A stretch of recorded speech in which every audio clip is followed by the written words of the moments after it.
Thank you. Thank you. It is a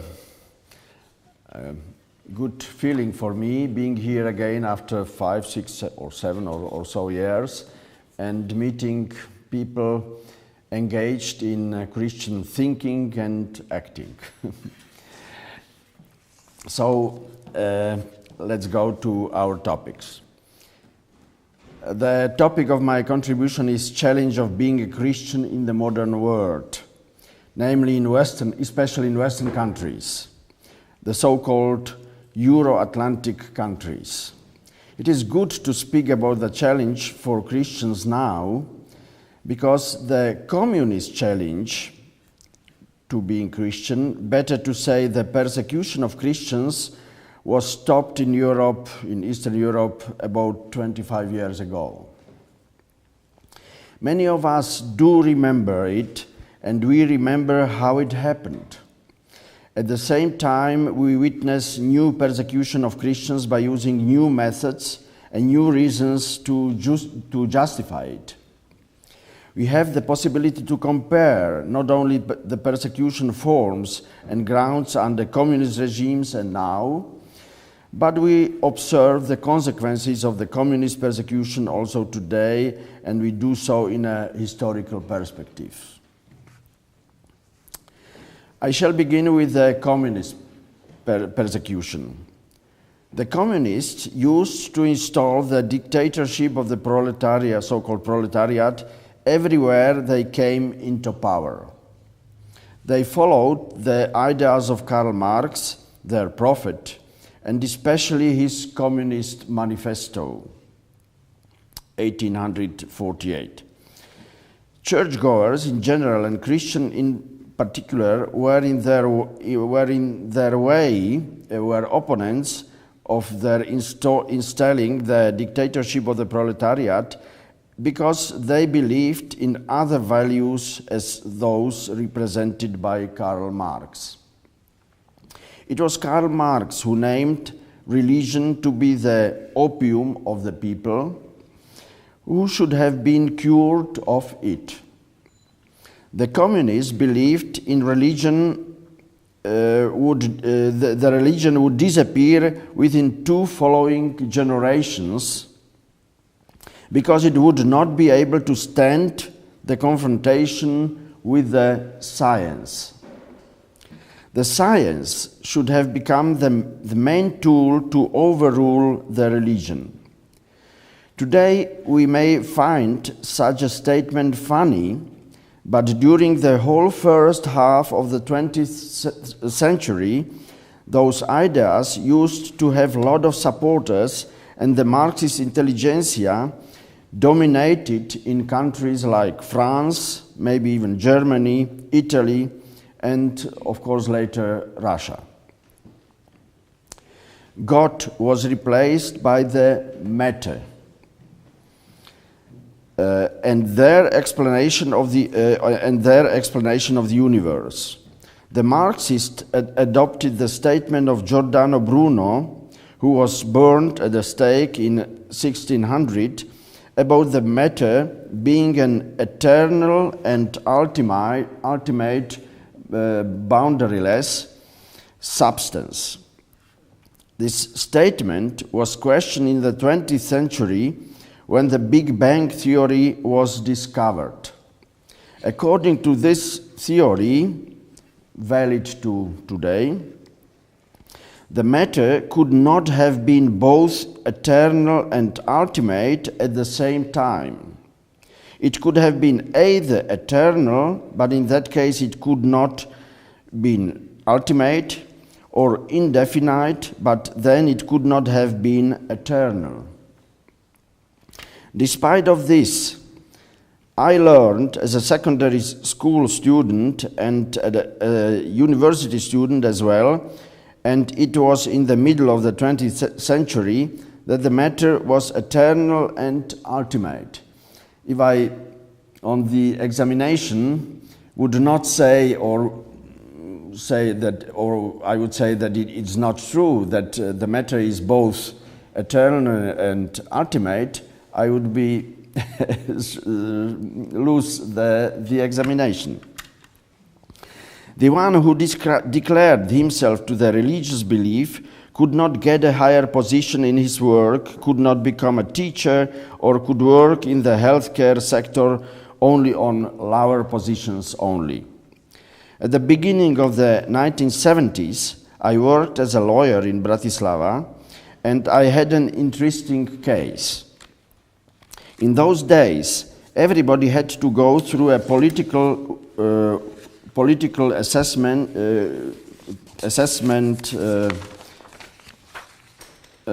screening procedure to check one's opinions. The committee established by the Communist Party Committee on the University, it was screening a young scientific assistant working with the Department of Mathematics at the Comenius University in Bratislava. In his work, he had excellent results, and the committee wished to give him the best reference possible. Therefore, they praised him in their report, claiming his Marxist worldview.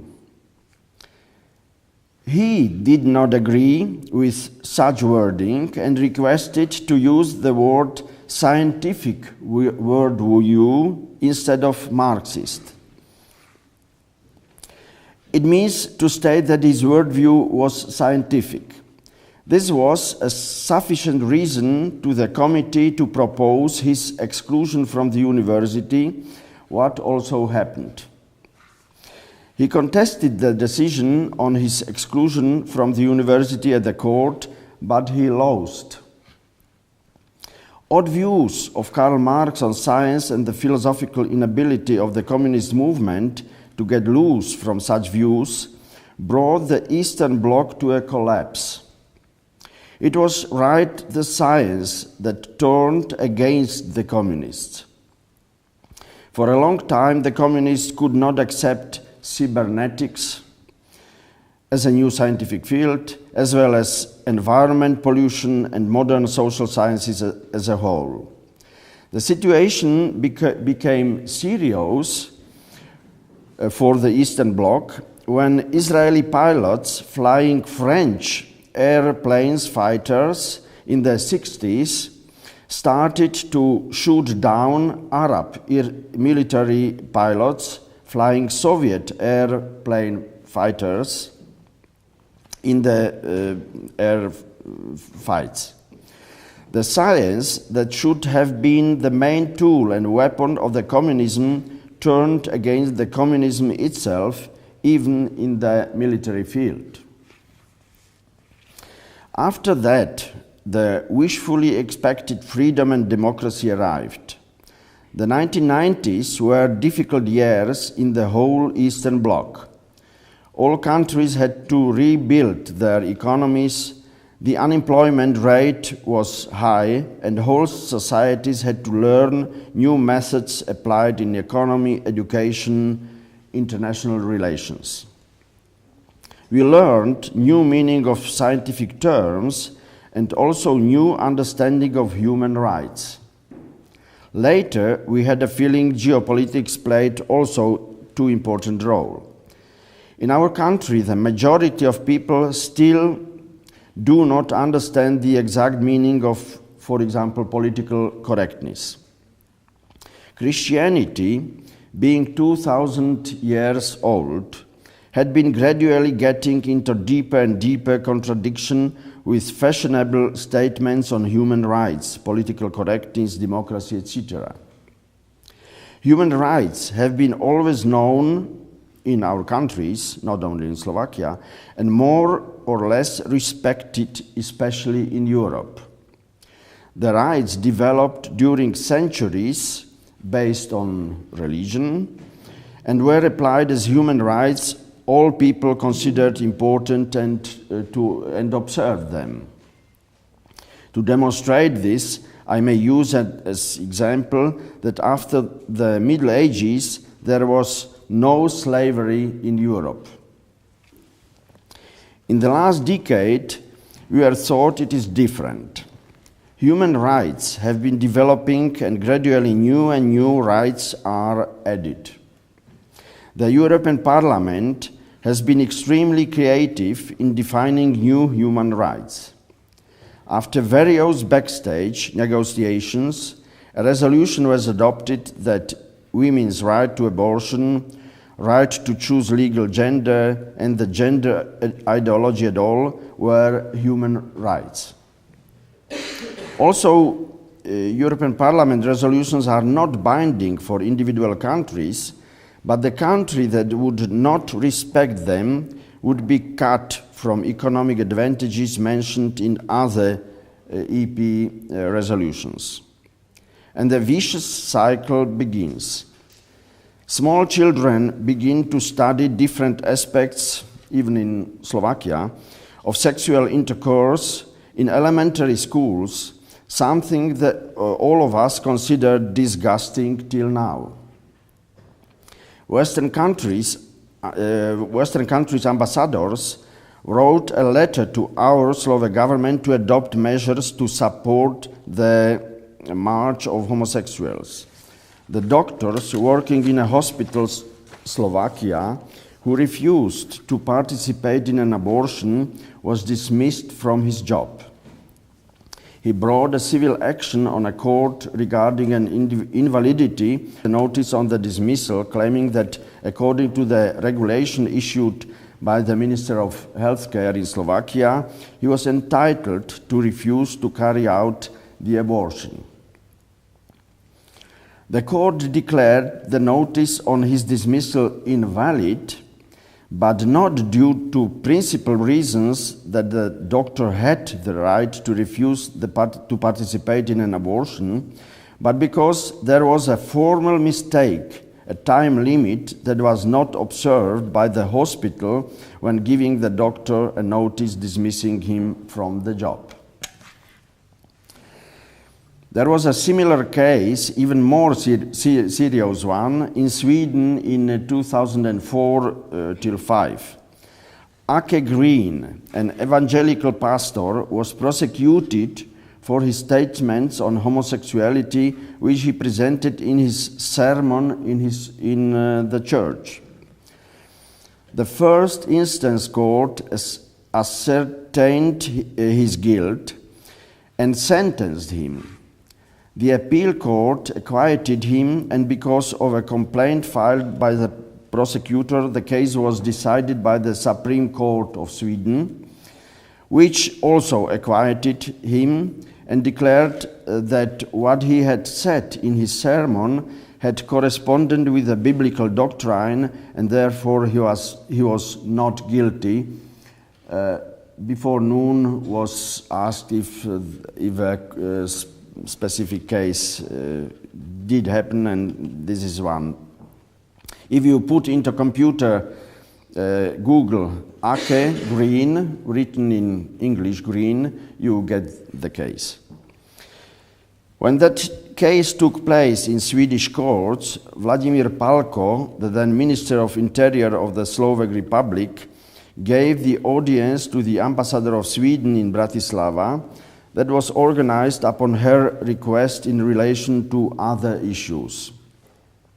Minister Palko took the opportunity and expressed his concern that the case of Pastor Ake Green did not correspond to the European Human Rights Convention.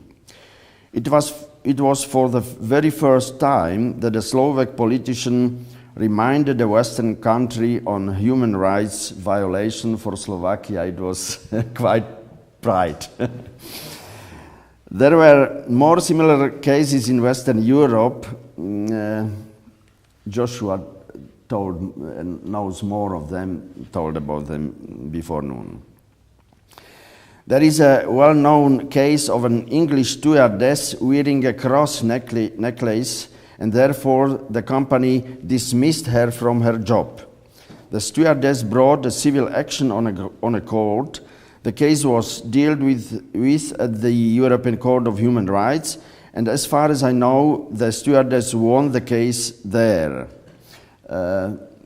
Roger Kiska told me that really, yes, she won, but there are 3 other very similar cases where they lost the cases.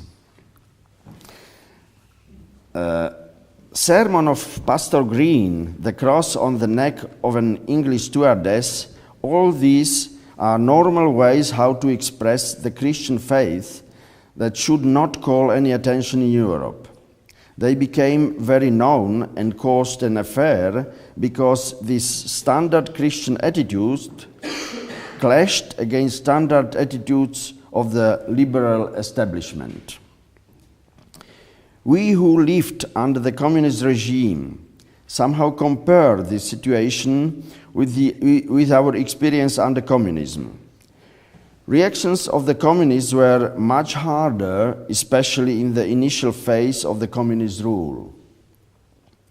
In the 1950s, hundreds of priests and Catholic activists were sentenced in Czechoslovakia, prosecuted due to their activities and Catholic attitudes, and were prosecuted pursuant to the section on espionage, namely the espionage carried out for Vatican. In Czechoslovakia, hundreds of such judgments were adopted. Under the communist rule, a schizophrenic situation appeared.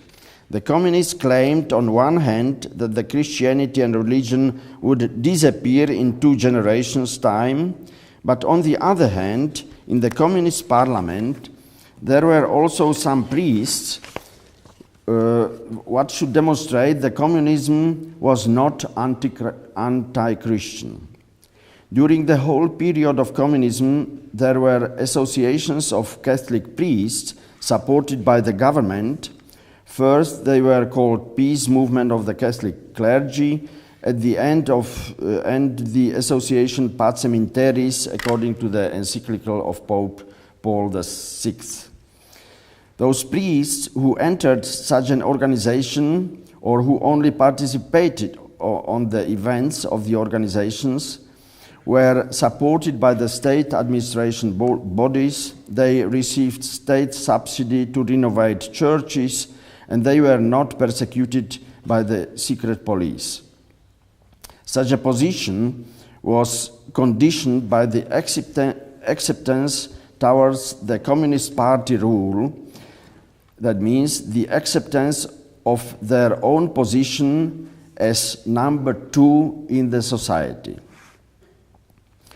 The efforts to push the religion and churchgoers to become number 2 in the society may be observed also in the present Western societies. The liberal Western society and its speakers do not claim the religion shall disappear in 2 generation time.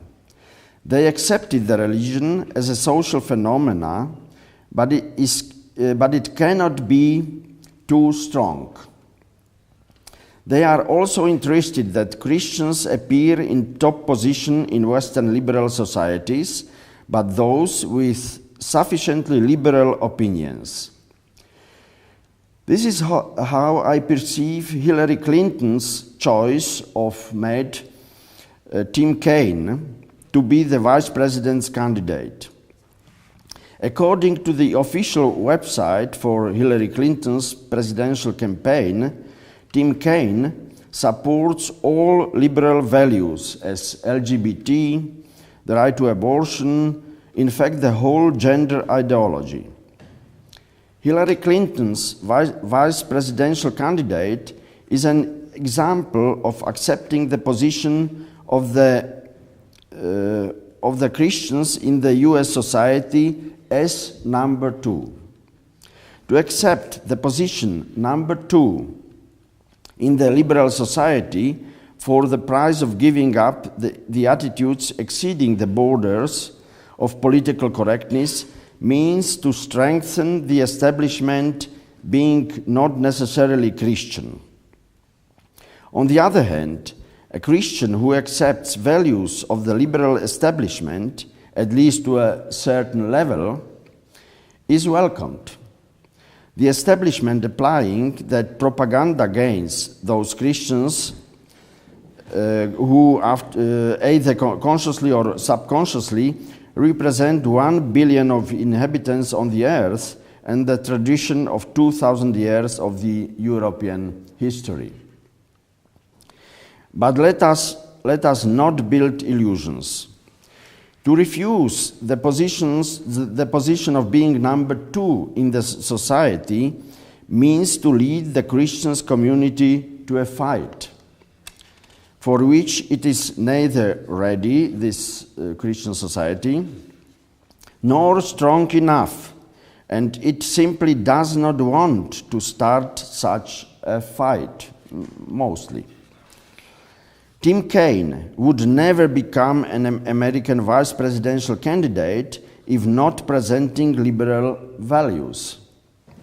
This is, however, a situation being regularly repeated in the history.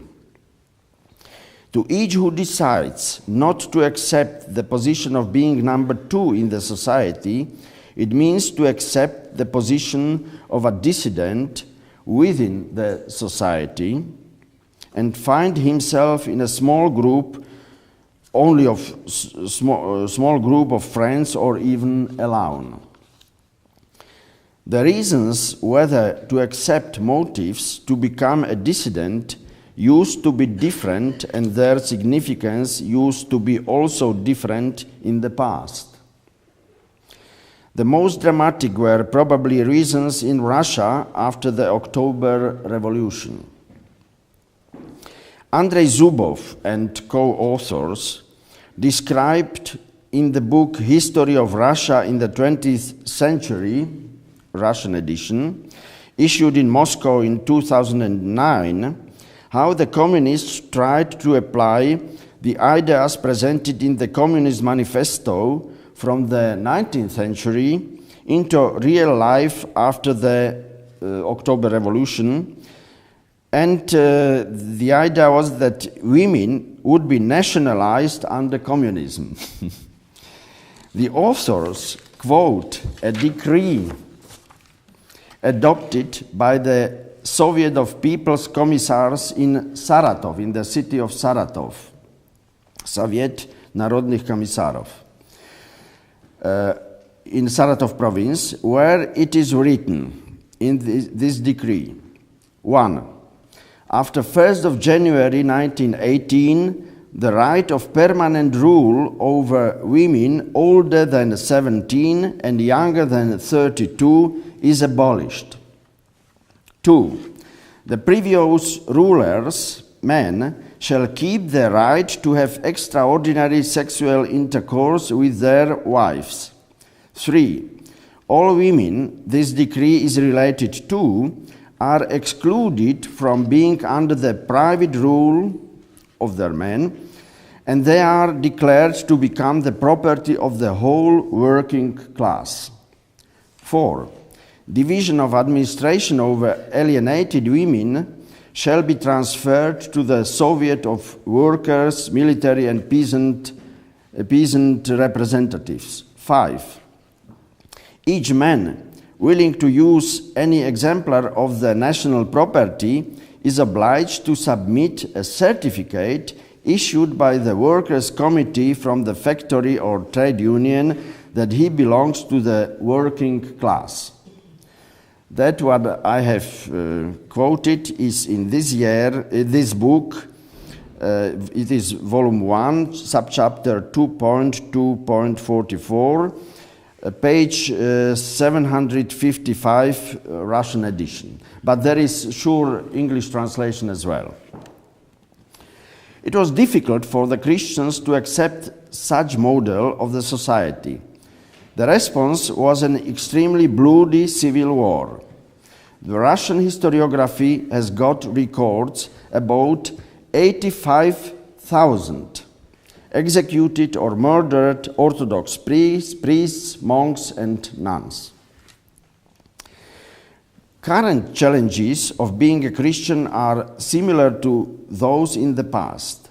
Whether to accept the social arrangement despite having a number of reservations deriving from the Bible, and to accept the personal position of being number two in the society, or to keep identifying oneself with the requirements of the Christianity, although they are in conflict with the political correctness of the existing establishment. It's the challenge. If the establishment accepts me also under such conditions that I keep my positions derived from the Bible,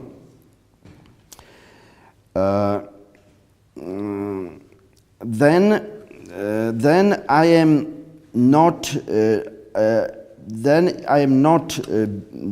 number two in the society anymore, but I have the position of being side by side to number one. I would use this criterion to assess the participation of Christians in the Western political establishment. That means if they keep their, say, real Christian views and positions. Whether they do not waive the opportunity to express purely their Christian opinions by their participating in the establishment. However, accepting such a decision cannot be requested from the Christian community as a whole. That's also my experience. And in former communist countries, quite of many people. Such a decision has to be a personal, individual decision that may, as an example, inspire others to accept such an attitude too. You see, in the communist regime system, the main tool fighting religion was matery. In present Western societies, it is, as Joshua told, freedom, or in other words, human rights. And we must be able to not only to defend ourselves, but even to attack the society, the number one of the society, through this argumentation of human rights. And it is possible. To finish, after Charter 77 was published in Czechoslovakia in the year 1977, the governmental propaganda launched a furious campaign against the signers of Charter. Just to have social contacts with Charter signers was for other people dangerous.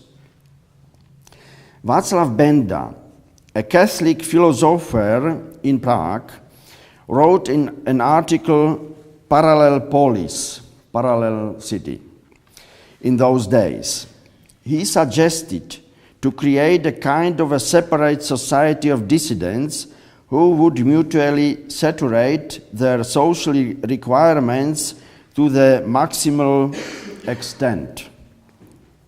And indeed, also for some time the Charter signers had to establish a parallel polis to live in truth. At the end, their special society won. To the very finish, my rhetorical question is if this seminar in Gaming is a part of a parallel polis. Thank you.